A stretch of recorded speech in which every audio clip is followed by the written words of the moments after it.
نو ما دغه کوله چې ابن جدعان دا لوپرای به کول او د مور او پلار د پاره به سکار قتل نو یو قتل یو کو نو پلار یې غدیت وغیرہ ادا بل سو قتل کړ نو هغه دیت هم ادا کړ نو په معاشره کې تنه خلقم تنګ پلار تنه هم تنګ نو بس سلام وکړه د کلی نه ویاس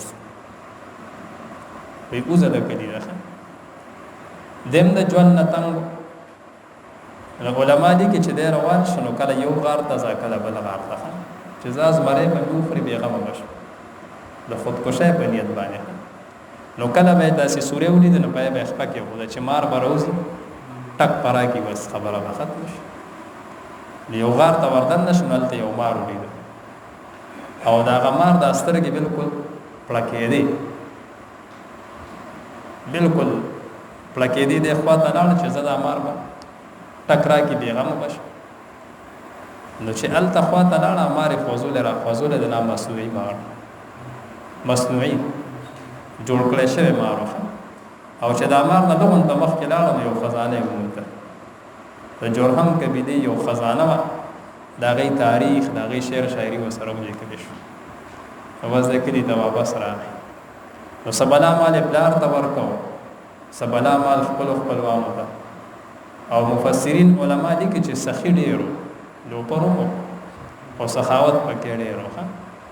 خو چې کله دغه واقعه را مال ملاو شنو مخکینی کارونه پرې وکړل بیا د خیر خېګړي کارونه شروع وکړل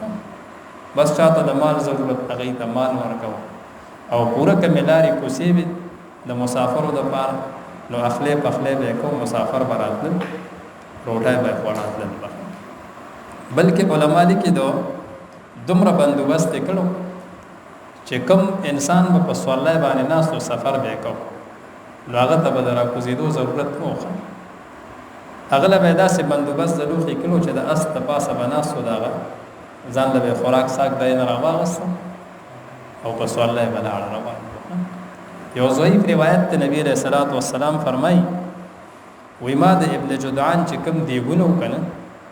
یا غدیګ ما لیدل او د سوري د لاندې مې دمم کړی دا یو ضعیف روایت ته کمزور ده دومره غټ غټ دیګونو ښه چې نبی رسول الله فرمای چې د سوري د لاندې مې سکړي دمنو غټ دیګو کنه علماء لیکي چې دا دیګ دومره دیګو چې درم پای به وته ورول دومره غټ غټ دیګونه جوړ نو سخیم ډیرو د خیر خېګړې کارونه هم کړو او